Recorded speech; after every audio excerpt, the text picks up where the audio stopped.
viewers. It's Donald Butera here at the City and Hackney Carers in London Fields on a wet, blustery late July day with the latest edition of Dementia Discussions. And I'm here with Vikas Mehta, who is from the law firm Carter Bond. And one of the specialities of Carter Bond is wills and probate, but you also deal a lot with people who have dementia and their carers. Yeah, that's right. And usually, the way we do this, we've just met, folks. The format is I ask you a few questions about yourself, just so I get to know you and they get to know you. And how did you come to be a solicitor? So I studied law and French actually at university. Double discipline because I wanted to have something a little bit extra than just the legal offering in my career pathway, and I really enjoyed languages as well. It gave me a really good chance to interact with people, which I feel was really, really important if you're going to progress with a career in law. I think you need to be able to talk to people, to interact with them, to understand their feelings, their emotions. And part of my degree program was to spend a year in France, and I actually spent a year in an area known as Lyon, which is veering sort of towards the south part of France. It's actually demographic is very interesting because it contains a lot of people from what they call the Maghreb, which is people coming from Algeria, Tunisia, and Morocco. Many times they've come from socially deprived backgrounds. And so you see a really, really big contrast between the more affluent people living in Lyon who've been there maybe for a few generations, and then you have the immigrants who've come in perhaps in the last sort of only 20 to 30 years. So the social dynamics are very, very different. And you get to learn a lot about people, and that's where you really start to hear stories of people who've had difficult upbringings, maybe parents who've been unwell, and those kinds of things. And I found that really interesting. And then I did my dissertation on the legal problems associated with immigration and asylum around Europe and the UK. From there, I did my postgraduate degree in law, which is essential for the practical building skills to progress into the legal route. I worked in a few smaller firms initially, and then into Magic Circle, and then back into a few of the more regional firms. Where now I've managed to specialise in wills and probate and also in civil litigation.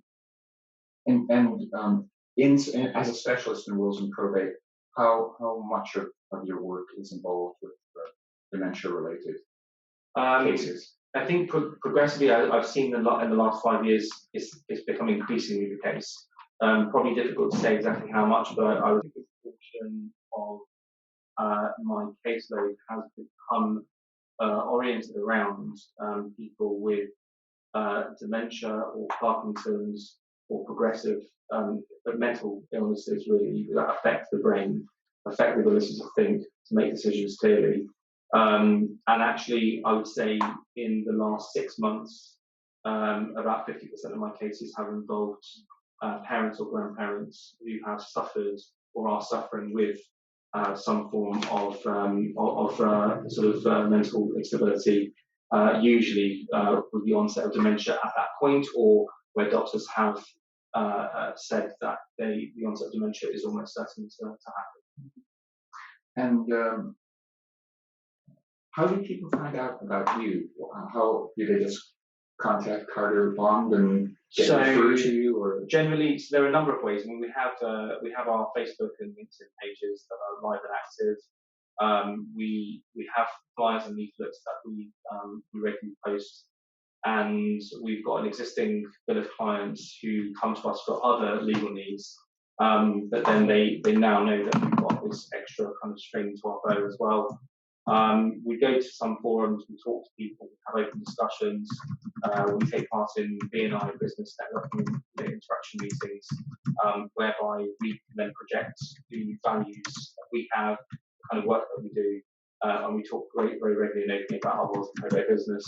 And a lot of it comes from recommendations. So once we've serviced the client well, and someone who's been happy with the work we've done, then they're very happy to talk to their friends and relatives, and that's usually how it spirals. Where is Carter Bond located? So our central office is located in Stamford, which is in North London, and we do have a satellite office in central London as well, which we use every now and then for meetings with clients in London. Okay. Good. Well, I have here 8 questions, which you can answer in any sort of length, drawing upon your expertise here. I had a quick look at them this morning. Sure. And we will plunge into question number 1 right now. I don on my glasses. So question 1, my partner has been diagnosed with dementia, and there's been a lot of talk about her capacity. Her social worker mentioned something called the Mental Capacity Act, and I don't exactly understand what it is or what it means. So, over to you. Okay, so mental capacity is a prerequisite, or in other words, a necessity to have before being able to sign any legal documents, so you've understood it. Having the mental capacity to do something is a presumption that you have from the age of 18 onwards in your life, except if proven otherwise. What you need to be very mindful of and careful of is that the person who is signing the legal document, such as a will, fully understands, has the mental capacity to be able to understand that what they're signing is their last will and testament, which is essentially their last proven decision as to what they want to happen to their affairs or assets after they pass away. So having the mental capacity is definitely an element that has to be there to validate a will, along with other elements such as 2 independent witnesses. Now, the 2 witnesses are usually a testament to the mental capacity of the individual signing the document. If they felt that the capacity was lacking in some way, then they should not be signing that document. They should not be a witness to the document. They should challenge it and actually request a mental capacity test. Now, a mental capacity test is very simple to administer. It's usually done by a GP, but it can be done by other people who are professionally acting in their capacity by asking a set of questions and seeing what the responses are to those questions.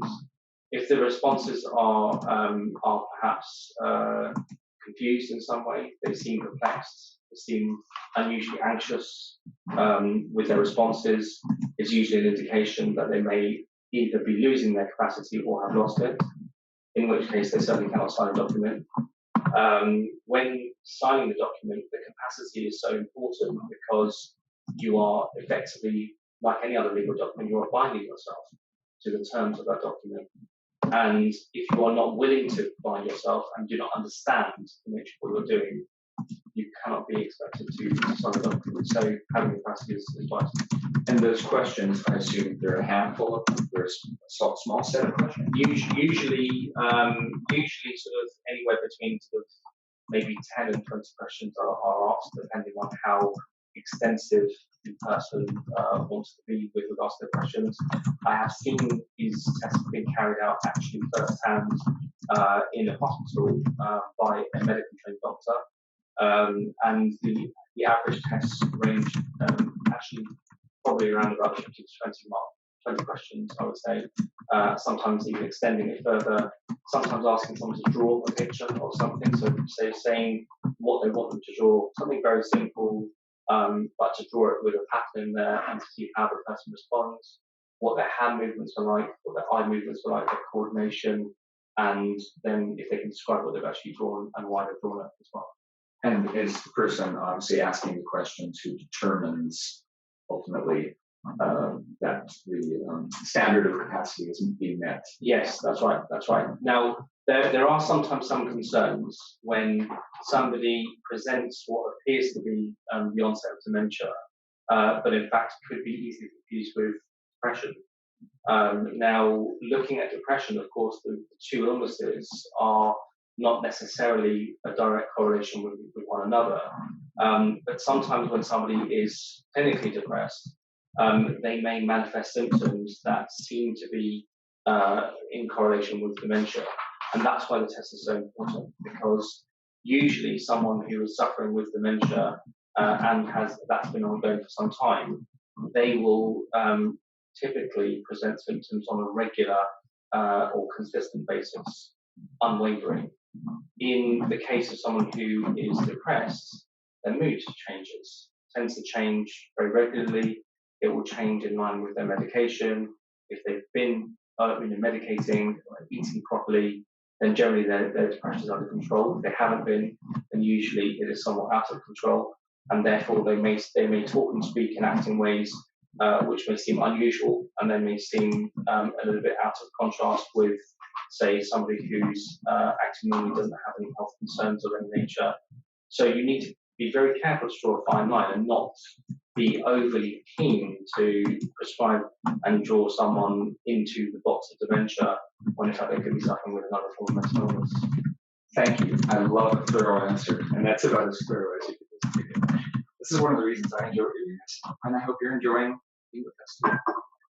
So, 2. I'm an only child, and my dad has been diagnosed with young onset dementia at 63 years of age. I'm only 25, and people keep on talking to me about the different types of power of attorney. I'm starting to get really confused, and the differences and how to go about getting this. I need some clarification, please. So this is about types of power of attorney. Okay. So the first thing to draw your attention to is the difference between the power of attorney and a will. So a will is typically what you would draw up and sign and leave behind, which is only really to be used from the point of your passing onwards, as it is a clear last testament to the wishes that you had with regards to your affairs and how your family or friends deal with those. The power of attorney is sometimes known as a living will because it is something that can only be used during your lifetime. Once you pass away, the power of attorney ceases to become valid and can no longer be used for any purpose whatsoever. In the earlier stages, some years ago, there was an enduring power of attorney, which could be used in a combined method with all parts of your life, so both your health as well as your financial affairs and your property. What the government have done now, the Office of Public Guardian, which is the office that governs all of the rules surrounding the public nature of presenting a power of attorney and having it registered, is they've now segregated the two. So now you have an LPA, a lasting power of attorney, rather than called enduring, it's called a lasting power of attorney. You can make one for your financial affairs as well as your property. That's one power. And the second power is for your health and welfare. So they're two very individual powers. And the key thing here is that just because you are subscribing, let's say, to one power and having one power registered does not mean that you have to do both powers. You can do one or the other. They are not related to each other. And is the health-related one, does that have a name as well, or is it? It's an LPA for health and welfare. So one of them is an LPA for health and welfare, and the other one is simply an LPA for property and financial affairs. These forms are available on from the OPG websites. They can be downloaded and completed by public members. You don't have to have any legal training to be able to do these forms. However, I would say that on many occasions, as we've seen some of our clients, they've attempted to do these by themselves, and they've run into some difficulties or problems, either with the nature of the questions being asked, which sections of the forms they need to fill in, which sections do not need to be filled in. When the sections that do need to be filled in, how they're filled in, beyond just simply adding a name to a field, you can actually add in preferences and instructions. The difference between the preferences and the instructions are that the preferences are almost as if I could draw a parallel to say, you might say, I prefer to have a dairy milk bar, and I might say that I must have cheese and onion crisps. That's the difference. Mm-hmm. Your preference doesn't need to be respected, mine does, because mine is an instruction and yours is a preference. So there are two separate boxes on both of those forms. The preferences indicate the preferences of the person who is the donor, that's the person leaving the power to the attorney, and the donor will specify what they prefer to have. I'll give you a good example. On the health and welfare one, the preference could be that I would prefer to remain in my own home for such time as is leads me to a point of good health and being able to look after myself and sustain a good, healthy lifestyle. At the point at which I'm no longer able to do so, I give my power to you if you feel the need to administer medical care at home or potentially in an extreme situation to go to a care home. That's the preference. With the instructions, you would say, my family, all my friends, whoever I've given my power to, so the attorneys, must not, you must use strong words. So generally you're using a didactic style of language where you are specifying you must not do this or you must do that. So an example would be in a similar scenario, you must not make a decision to move me into a care home unless 2 independent medical doctors say that your needs of your health have reached such a level that you can no longer look after yourself safely and sensibly, or the person living with you can no longer do that for you, and therefore we would strongly recommend that you go into a home because your needs are of nature where you need to be looked after 24 hours a day. And that would be a key difference between the instructions and the practice. So basically, you're suggesting or advising that seeking advice is very valuable because there are so many fine points and ambiguities in all of this. Yeah, absolutely. There are a number of different nuances that you can take and add twists to, and it's a document that you can make your own. It's one that you can make it in a very bespoke manner, and the nature of the document means that because you're giving away such a large and extensive power, you want to make sure it's right. So, for the sake of perhaps a few £100 per power plus the registration fee, which you may be exempt for, but generally, if you're not exempt, the fee is £82 per power per individual. So if there is a couple, a husband and a wife, for example, and you do all 4 powers, you have to pay £328 for the registration fee, in addition to any drafting fee that you may be paying your legal advisor or another professional. So having it done professionally, I'd say, is imperative, really. I wouldn't leave it just to the individual to do it themselves in case you get something wrong. The consequences of getting it wrong are just that your form will be rejected, and normally you have to pay the fee again. I think that sometimes they give you an allowance and that you'll pay 50% of the fee, but it just seems nonsensical to have to pay it twice or to pay it and pay half again. And I would imagine that there are instances where if you were trying to do this yourself, you may not have thought of all of the nuances and fine points. Yeah, it's part of your job is to say, have you thought about this? Have you thought about that? That's right, absolutely. And the other very critical point with the power of attorney is that if you're having more than one attorney named on there, then you need to decide whether their powers will be administered jointly or jointly and severally, or jointly for some instructions and severally and jointly for others. So the difference is that if I draft a power where I have 2 attorneys and they have to act jointly, both of them have to be present at the time any decision is being made. So if they're signing for, say, a power of attorney for property and finance, they might be making a decision to sell the donor's home for the donor's benefit. Remember, everything has to be strictly for the donor's benefit, whether it's health and welfare or property and finance. If they're jointly present, it's the only way the power can work. That is very, very restrictive. And then if you've got jointly and severally, of course, if one attorney is in America and the other person is in London, at least the person in London, where the donor might be present, can act on the donor's behalf without need to defer to the other attorney. It's a very important flexibility to have. What if the attorney that you've nominated passes away? You need to have another attorney in place already. The other way you can handle that situation is if you have what they have substitute attorneys. So you could have one attorney named, or 2 or 3, and then you name a substitute attorney that will step into place if your primary attorney is unable to act for you, either by reason that they've lost their own mental capacity, in which case they can no longer act, or they've predeceased you, in which case clearly they can no longer act. So having those decisions and thinking about those is very important, and having a professional explain that to you to understand the differences is also important, because it's possible to have a very complicated power of attorney whereby you instruct certain powers that can be administered jointly and severally, and others that have to be done with a joint decision. And that's where you've got strict powers in place, say, for example, about selling a property that may not be done except for the consent of both attorneys or all attorneys that are presently signed on that. So it is actually extremely complicated. It can be. It can be. But your job is to help clarify those complications. Absolutely. And the other thing to say is it takes usually about 6 to 8 weeks to register a power. So if you think that somebody is losing their capacity, you need to act quickly, because going to the Court of Protection to seek an assistance to act on someone's behalf after they've lost capacity is not impossible, but it's more expensive and it's difficult to do.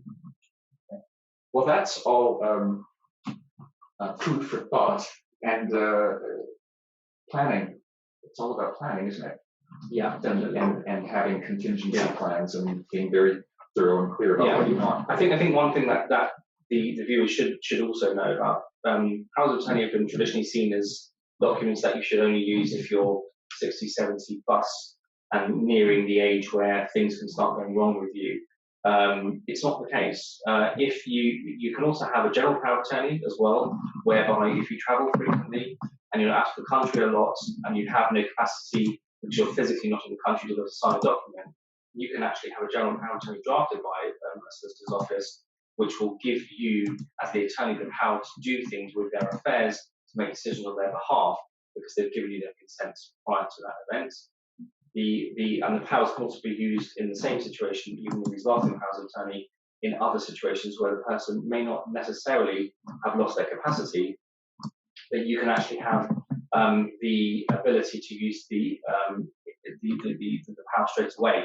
So you have an option to determine whether it happens upon the loss of capacity or whether the power is applicable immediately upon registration, which is a better option. It needs more supervision, but it's a better option, because if the person is in hospital, hasn't lost their capacity, they can't physically move, they may be in a coma, or they may be just otherwise physically incapacitated, and they can't go to a bank to sign a document to transfer money, for example. Where do you go for that? If you have the power of attorney in place, and you have the power of attorney that allows you to use the power immediately upon its registration, that power becomes incredibly useful to the person who may be in hospital and otherwise unable to get to the place of authority where they would give their consent. So all this is really about safeguarding people and things and for the future. Yeah. But good to be put in place in Forward advance thinking, always. yeah. Forward thinking. Yeah, absolutely. It lasts for lifetimes. So you do it today and you're 40 years old, you may not need it until you're 70, but it's there. Thank you again. Question 3. My mom has frontotemporal dementia and refuses to give me power of attorney because her social worker has told her that she still has capacity. I understand where my mom is coming from. However, she is getting worse, and it's my understanding that this type of dementia advances very quickly. And I'm worried that we may miss out on my mom giving me power of attorney. Is there anything, any type of compromise that we could make so my mom still feels in control and I can step in only if needed or when she loses capacity? So I think one important point to make here is that the medical GP can be involved in this type of situation, and they can administer a test, the test that I was referring to before about mental capacity, to actually determine whether or not the patient has mental capacity or not, rather than leaving it to somebody who may feel emotionally involved, perhaps, which is always it's a danger to have somebody who's making decisions, maybe who's emotionally involved in the situation, because they're not significantly detached from that situation to make clear and independent decisions, or even to steer the guidance in the right direction. So having a GP involved is better, and I would advise that, because they are independent, they have no motivations that are unfair or biased in some way that would otherwise thwart the process. If the GP makes a decision that the lady or patient in question has mental capacity, then there's no reason why she shouldn't be able to sign the document. Now, the signature doesn't have to be legible or clearly translatable into letters or a name or a surname and a first name or an initial. as long as the person is able to make a mark on the page that is consistent with each of the times that they sign, it is sufficient for the OPG and their purposes to be able to accept the form and to review it and determine whether or not they wish to register that power. Another good point of, let's say, supervision and control is that on the forms you have what's called a certificate provider. Now, a certificate provider is typically someone who is a friend or otherwise perhaps an independent relative of the family, and can also be a professional, like a GP, like a lawyer, like an accountant. And if they know that person in any capacity as a professional or as a person, if they know them as a person, they have to have known them for at least 2 years. If they know them within a professional capacity, there's no time limitation because the professional capacity determines that they are making the right judgment over that person. That certificate provider has to sign every power of attorney and date it to say that they feel that person is making that power, the decision to give away the power, in their right frame of mind, under no duress whatsoever. And that's a critical point, because the OPG will not accept any applications where a certificate provider has not signed with their details, their address details as well, to certify that they have seen that person and determined that there's not been any duress, and determined that that person has signed that of their own free will, just like a will would be signed with 2 independent witnesses. But the appointment of a certificate provider, that's another layer, yes, that individuals can choose and families can choose to bring in or not bring in. That's right, but you have to have a certificate provider. That's an absolute must. That's mandatory. The person you choose is not necessarily within your own discretion, because, for instance, if you are living with person A, B, and C, and person A is the donor, you might be an attorney. You can't just nominate person C, who's living in the same household, to be a certificate provider. They will not accept that. If the addresses match with the donor, they will say that there's a potential for interference and that you may have actually exerted duress on that person to sign the forms, in which case it will just be rejected. So actually, it's a good check and balance, because the certificate provider is generally a very independent person, and I would suggest that it's best done by an independent professional, to engage a professional like a GP or a lawyer, for example, who could then come in and certify that that person is making that decision of their own free will. That is very critical. A second layer of protection, if you like, is there's an option of a person to notify. What that means is, when the OPG first receive your application, so the OPG, for the viewers that missed it, is the Office of Public Guardian. I was going to ask that. When they receive the application, within about 2 to 3 weeks of receipt of the application, they will send a notification to the person to notify. That person to notify then has the option to wave their hand and say, I think there's something wrong with this application. So the person to notify has to be an independent person. For example, it could be a neighbour of the individual giving away the power, but a neighbour who's not otherwise involved in the situation. And they then have the ability, within a defined period of time, to raise their concerns. I think it's normally within 4 weeks. You can raise your concerns and say, I don't agree to this power being granted because I think this person's been under duress, or I believe this person doesn't have capacity anymore. I think this case should be reviewed. And at that point, the OPG will step in and stop the application, and it will go back to the applicant with their concerns raised. I've got a sort of general question for you, which this third question has brought to mind. You are dealing with a lot of emotionally charged situations, I would guess. How do you pick your way through that? How is that just something you do naturally? I'm just curious how you help negotiate when there is that emotional baggage and charge often around situations.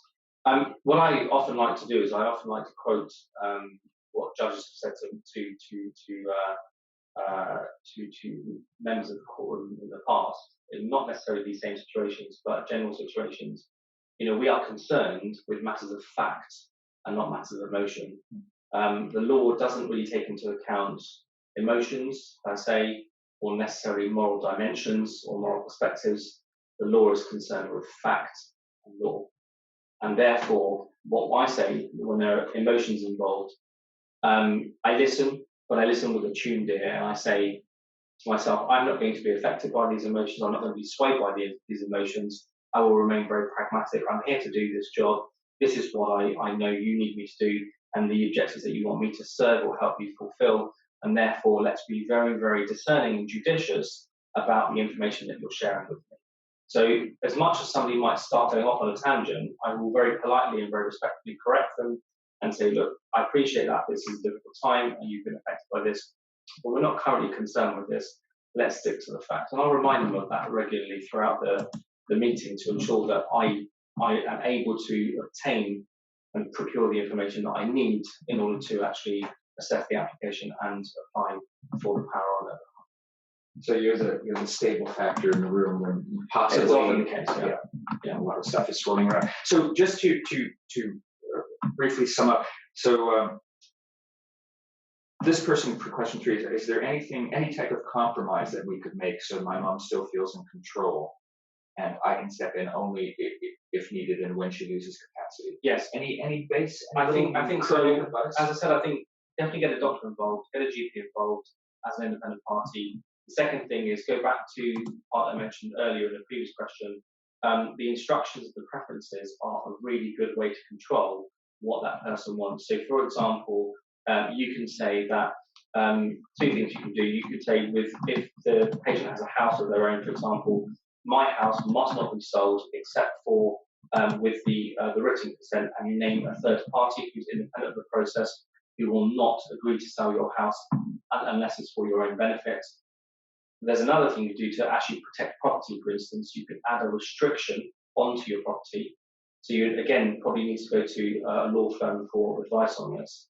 But they can write to the land registry for you using certain forms, and they can add a restriction known as the RX1 form.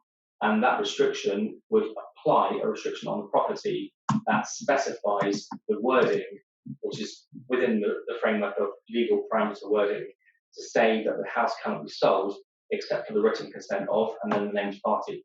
Now that named party could be another solicitor's firm. It could be you write to the solicitor's firm if there's ever an application to transfer this property out to somebody else, to sell it or to transfer it without any money exchanged over. In other words, you have a number of restrictions in place that you can put there with the land registry, through solicitors' firms, and even actually on the power of attorney itself to prevent things from happening, which gives the patient much more comfort. Thank you. Thank you again. Question 4. Social services want to put my dad in the only home available, which is 30 miles away, where it will be very difficult for my mom and I to visit him. There are homes nearer, but there are no vacancies. What are our rights?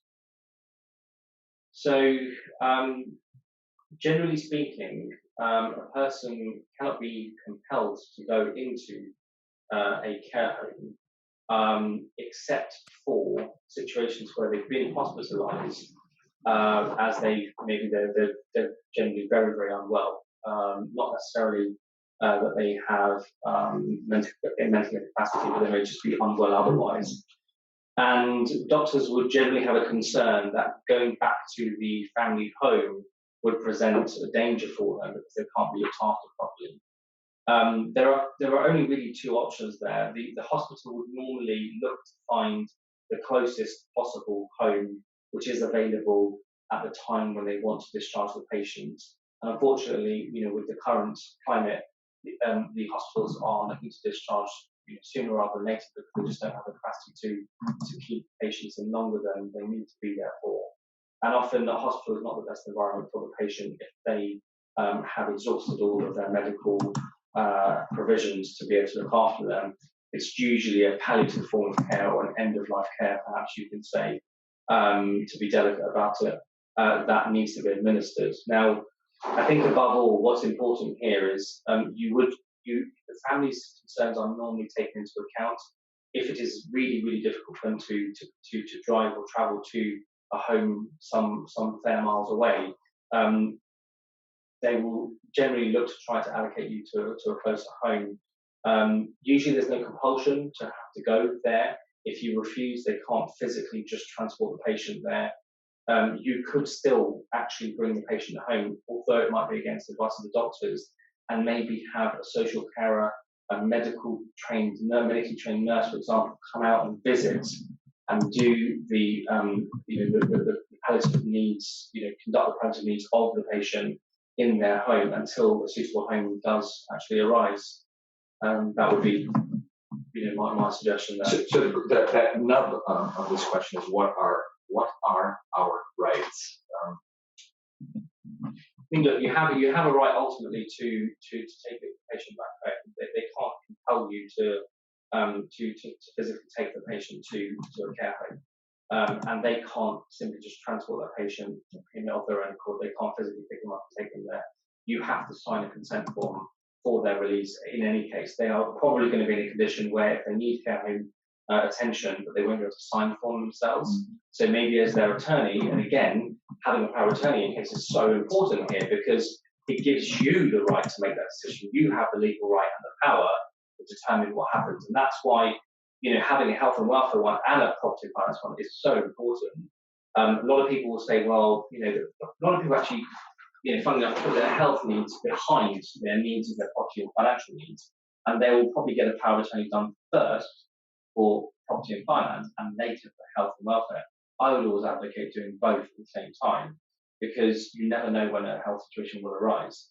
And in this situation, if I had the power of attorney for a patient who was in the hospital care and the suggestion was that they would go to a care home, I could step in as the attorney and say, I'm not going to have that, I'm going to take them back home.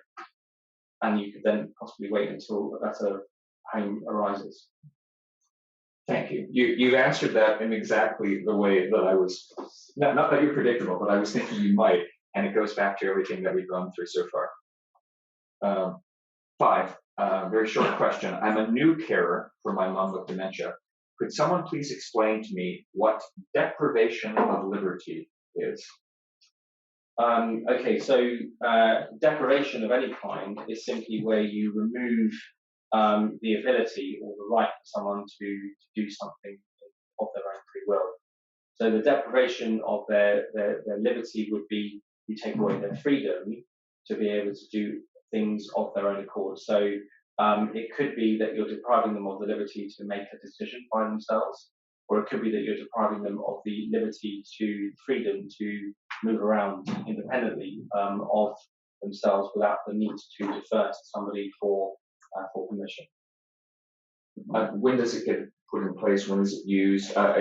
This question is very short, so yeah. I'm not sure what the background is. But it would arise in what kind of circumstances? Well, again, without knowing the specific context, I mean, I can think of one situation which would be where somebody has lost their mental capacity, and under the Mental Health Act, doctors have a pretty strong power to compel that person to be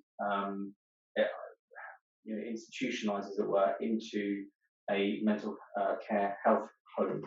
So it's like a care home, but it's actually for people who are suffering with mental illnesses. Now, there's no permanency to that situation. Somebody may be assigned to go to a mental health ward, for example, of a hospital, and that would be a very separate ward, which is designed for mental health patients, and they would be compelled to go there. So under the Mental Health Act, the doctors have the power to give authority to the mental health home to come and collect that patient and take them away. And that's exactly what they could do. And there's nothing you can do to stop that. Okay. If it's been determined by a doctor that this person is suffering with mental health conditions and they are either a danger to themselves because they may be suicidal, or they are a danger to other patients, they may be depressed as well, they have to be assigned to a mental health clinic for further testing, and usually they are admitted as an inpatient and for treatment until such time as it is determined by a number of doctors that they are able to be released and go back into their own homes. So if you're watching, I hope that answers at least part of the question you're asking about deprivation of liberty. Thank you. 6, my siblings and I don't have a good relationship with my dad. He has developed dementia and refuses to make any of us legal power of attorney. His capacity is what I would consider to be borderline. What will happen if he doesn't make anyone his legal power of attorney? You sort of addressed this, but it's good to re-ask this. Sure. If there's no power of attorney in place at the time where somebody does lose their capacity, what's important to know first and foremost is that they no longer then have the ability or the capacity to sign a document. If they insist on signing the document of any nature, whether it's to do with decisions around their health and welfare or their property and financial affairs, that document is not a valid document and therefore it should be challenged. So I would say to those siblings there, if they're in a situation where their parent has lost capacity or their capacity is certainly challenged, then I would invite them to raise questions over documents that they've signed during the period of time where the capacity was in question, and raise that concern obviously with the person or the authority who has issued the document or who has accepted the document, and say, look, we don't, or we doubt the validity of the document because of these reasons. If later on a power is required, they would have to apply for court of protection for the court to make a decision over how their affairs are determined and dealt with. In a situation like this, so let's say there's no power of attorney, they're siblings and a parent, and they don't get along. If something were to happen to that father, and let's say there are no documents, let's say nothing's been signed at all. I guess I'm trying to take this a little bit further, and I don't quite know. Do you mean if the person passes away, or just loses capacity? Then so it's up to the siblings, if capacity is lost, to challenge those whatever might exist already. Yeah. And then if capacity is not lost, then they simply have to find some sort of accord or compromise. Yes, that's right. So I mean, if capacity is determined to still be there, that person can legally make their decision, whatever they choose. And if they want to exclude their children, they can exclude their children or anyone else for that matter.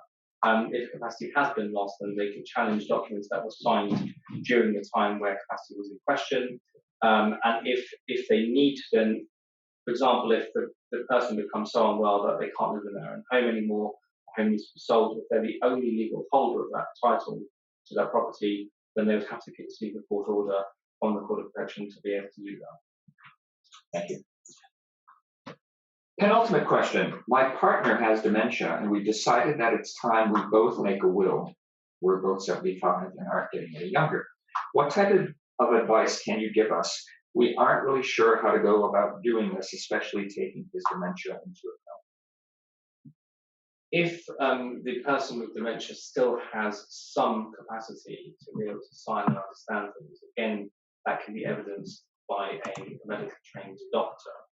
I would first advise that they have power of attorney drawn up, because the person with the power, if it's a power for property and financial affairs, then can sign the will on their behalf in their capacity, because they've been given the power to act on their behalf. The spouse's will can be done obviously very freely, because that person still has their own mental capacity. They're not suffering with dementia or any other ailments that would compromise their ability to sign such a document. And I would suggest that they obviously have that done sooner rather than later. If in the worst case scenario the person suffering with the dementia passes away without a will but leaves behind a spouse, it is not necessarily a desirable situation, but it's not tragic either, because if they've left behind a spouse to whom they are legally married under UK law, that spouse is going to inherit from them by what's called the spouse exemption or right of survivorship. And generally speaking, they will own their assets jointly, in which case, by joint survivorship, the assets will pass from the deceased to the survivor without any need for a will. Then the person who doesn't have dementia should then take action, obviously, even before that event, to make sure their will is in proper order, so that when they do pass away, they've got something there Otherwise, they'll die what's called intestate. And that's not a desirable situation, particularly for a second death to occur. Second death means within the spouse scenario, because then you have problems of additional taxation that is taken away from the assets in the form of inheritance tax or IHT, particularly for the next generation, such as the children, if there are any in that situation. Or nearest relatives. Or nearest relatives, yeah. Okay. Last question. It's a long one. My mom, who is only 60, has advanced stage dementia and was left in the care of my older brother because he lives close to her. In addition to becoming her legal power of attorney, she signed over the family home to him. Recently, it has come to my attention that my brother has been, in my opinion, neglecting my mom. He has not taken her to medical appointments, has let the house become a shambles, and my mom isn't eating properly. She was recently in hospital, and before they discharged her, I raised my concerns and was dismissed because I am not, in quotes, next of kin. This is one of the reasons I have fallen out with my brother. I was too involved in her life and he didn't like it. I want to get my mom's basic human rights back. I don't know what to do or where to start with sorting this out. All I know is my brother is not acting in my mom's best interest. Complicated. Okay, so I think the first position is somebody who's appointed as an attorney under a power of attorney situation and or appointed as an executor or trustee under someone's will has what we know as fiduciary duties or very strict duties to act in the best interests of the testator in the case of a will, testatrix for female person writing their will, and certainly to act in the best interest of the person who is the donor of their power of attorney. Now, at all times, they must act in their best interest. If they are determined or suspected as not acting in their best interest, I would advise the person to raise this with the Office of Public Guardian. So actually directly contact the Office of Public Guardian, tell them the details of the person who has given the power, so i.e. the mother in this case, and the name of her brother, and to explain the kinds of activities or actions that the brother has taken or not taken that have led her to feel a sense of cause of concern for her mother's well-being. If a power of attorney is not properly administered in the best interest of the donor, the power can be withdrawn and declared invalid by the Office of Public Guardianship. So I would invite her to go to the Office of Public Guardianship at the first instance. Just out of curiosity, if that scenario were to happen, is it how quickly is it acted upon, and is there somebody who goes? What kind of investigation ensues in a case like that? Well, I mean, the investigation obviously will differ from case to case, but the Office of Public Guardian take these matters very, very seriously. As within a matter of days of you raising the inquiry, you should expect them to be taking action internally. You may not necessarily hear from them within just a short space of a number of days, but you can be certainly assured that they will be taking action on your behalf to investigate, to carry out investigations and to inspect the behaviour of the person who has the power, to determine whether or not that power is being used properly or improperly, as the case may be, and to make a determination on whether that power should be withdrawn, because they will have the capacity and the authority to withdraw the power because they've granted the power in the first place. And this may not be a fair question to ask you, but I'm going to ask it anyway. In a situation like this, I can imagine there's a lot of anxiety and concern. Is there any benefit to, just use the vernacular, to be a nag and call up and say, if you haven't heard, like, well, what's going on, or is that to be persistent, politely persistent about pursuing a result that you may want to have? Yeah, I think there's no harm in doing that. I think that you'll be assigned, no doubt, with a caseworker from the OPG. That person will be the person, your point of contact, your primary point of contact. And I would suggest that you talk to them on a regular basis, maybe weekly, for updates. Even if they haven't come back to you, they may have said, look, we'll email you or we'll phone you. If they haven't, it may be just because they generally don't have an update to give you and they're carrying out their investigations. But in any case, it may give you peace of mind to phone them once a week to ask for an update. But, yeah. And communication channels. Absolutely. And with regards to the will, When someone has died, you've got to go through a process known as probate. If there is one executor named on the will, which is not normally the case, it's quite unusual, you generally should have two executors named on the will, because if one person dies or is otherwise incapacitated, then your will becomes invalid anyway. If you have if you've got trustees on there as well, because there's a trust that's been formed, you need to have two trustees to make the decision to administer the trust. So it seems very odd that there's just one executor. I would challenge that in the first instance. If the person then unfortunately passes away at some stage and there's one executor named on the will, the probate forms will also ask who the executor is.